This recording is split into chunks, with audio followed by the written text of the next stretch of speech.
Good evening, ladies and gentlemen. It's Mark here, checking in at Ditching a Drink. Hope you guys are well. I haven't spoken to you guys for about a month, actually. The last video I made was about the Sober for January challenge I was going to do, which I completed. And I think I raised about £170 for cancer research. In that video, I said I was going to make more videos about it, but I never got round to it because life is life, as you guys know, and I've been really busy the last couple of months, just sorting my own life out after addiction and picking up the pieces really, and other eventualities what have popped into place, what I'm just sorting out in my life. So I've not really had much time to make any videos, but I've got a spare hour now, so I thought I might as well put one out. I hope you guys are well, including Trek and a few of the others what follow me on YouTube, and anyone who watches this on my Facebook page. I hope you guys are well also. This video is just going to be how I've changed really, coming up to 6 months of no alcohol. At the end of this month, which is February, I will be 6 months fully sober from alcohol. The longest time I've done ever, to be honest with you, in trying to stop drinking. You know, in the end, I couldn't do an hour, say I couldn't do a day. And now I'm coming up to 6 months, and it's been truly life changing. You know, it's been the best decision I've ever made, stopping drinking for my personal reasons. It left me in trouble, you know, at the end of my drinking. The fun had gone out of it, and it was becoming a joke. You know, I was very dependent on it, even though I wanted to stop drinking. I didn't know how, and I didn't know where to start really, because when you're heavily addicted to alcohol, you sort of need it to function in the end. And there was no fun in the end of my drinking, let me tell you that much. Just misery, pain, emotionally and mentally, to the point where I didn't want to be on earth no more. And at the age of 28, you know, when you start having thoughts like that and start putting things into motion to get off this planet, which I was going to do towards the end of my drinking, luckily I didn't. It's a cause for concern, you know, so I've told my story millions and millions of times in AA and on these videos, so I'm not going to bore you with that.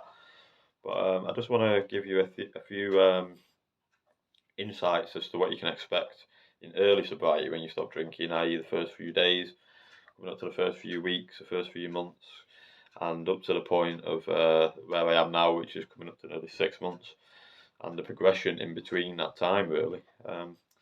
You know, some people might say 6 months isn't a long time to not have any substance, you know, but for me, it's a personal achievement, you know. Any day where I'm not drinking is a better day for me. I take my day very seriously, I have set routine, and I take my recovery very seriously. I have to be responsible for my own recovery, you know, because it's nobody else's responsibility to look after your recovery at the end of the day, and I'm starting to learn that. At the start of me wanting to get sober, I always wanted somebody to fix me, something to fix me. But you've got to put the work in, and in the start of trying to get sober, it can be hard, you know. A lot of people struggle with this aspect and tend not to get sober for that reason.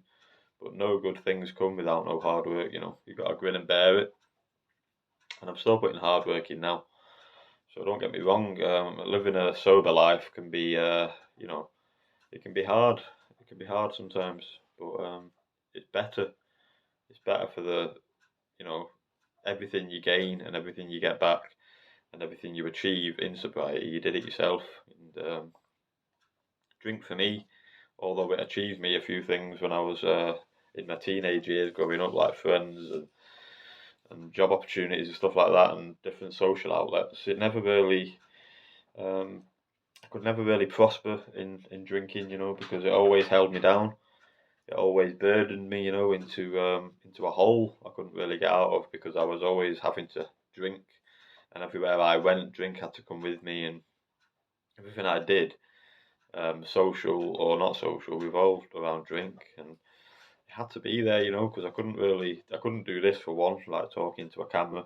I couldn't talk to people without drink.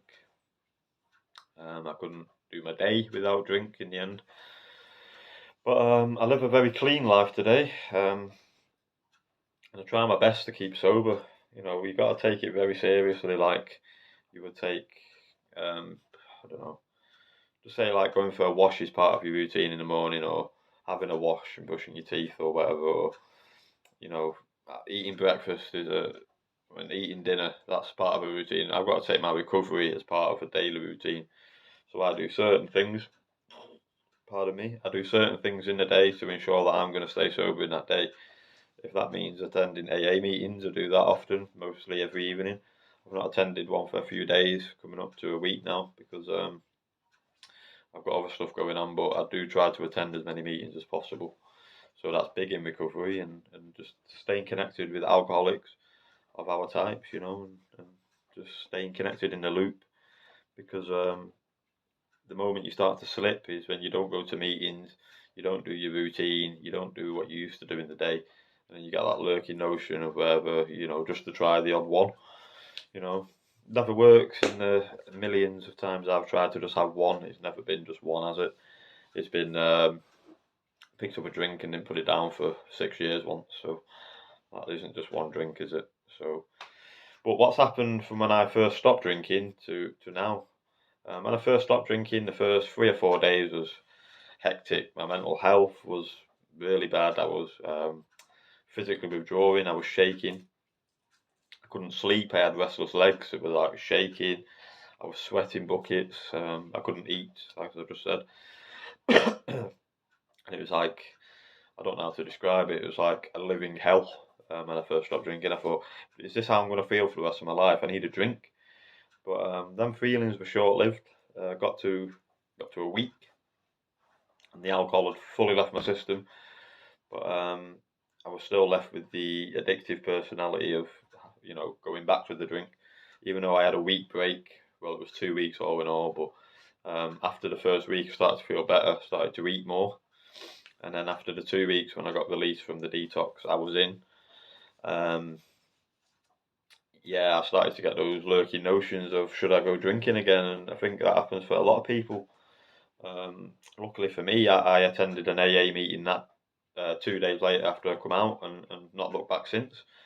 Um, it's been truly life changing for me. I can't describe what it's given me, and the people I've met in there is fucking truly unbelievable. There's some brilliant, brilliant people in there. I owe my life today to AA fellowship, I must say, because everything I've achieved and gained in sobriety has been all down to the hard-working people and the way AA sets itself to achieve that for me. So I'm truly thankful for that because I weren't even aware of AA meetings. In the latter end of my drinking, I just thought I was going to live with this for the rest of my life. But yeah, the first week was hellish. The first 2 or 3 months actually was just getting back into normal life without the drink, and that took time. Like doing basic tasks like washing pots, cleaning clothes, hoovering up. I couldn't do any of this when I was drinking because I was always drinking. And just looking after yourself, general cleanliness, haircuts, clean clothes, new clothes, fridge stocked, freezer stocked. And I just sort of like become a hermit basically in my own routine. I would have breakfast, dinner, tea, attend meetings in the evening, do my job. And at the start, it was hard. I'm not going to lie to you because I was isolated as well because I didn't know many people. So I was isolating myself from people, which is probably not the best idea. But it's not like that today. I've got a very, very good life, and it's all thanks to everyone who's helped me in AA, and I can't speak it up enough. If you haven't given it a go, please do give it a go.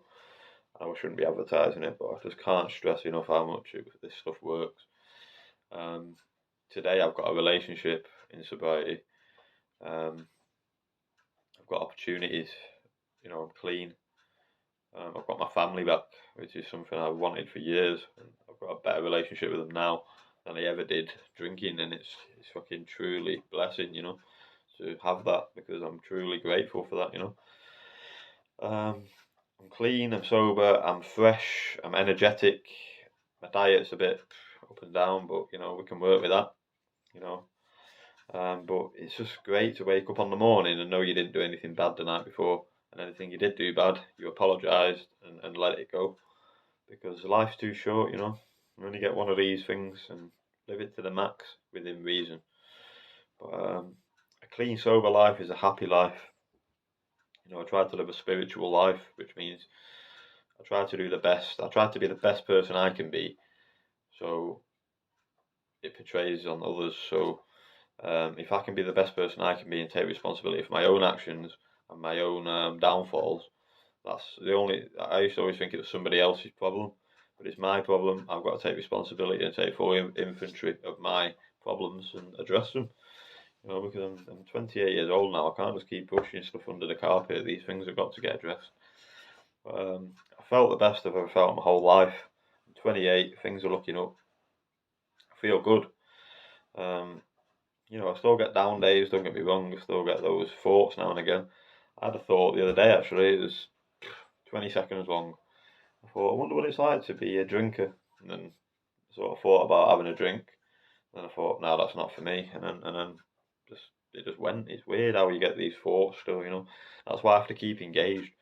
Because one stupid, they say you're only an arm's length away from a drink.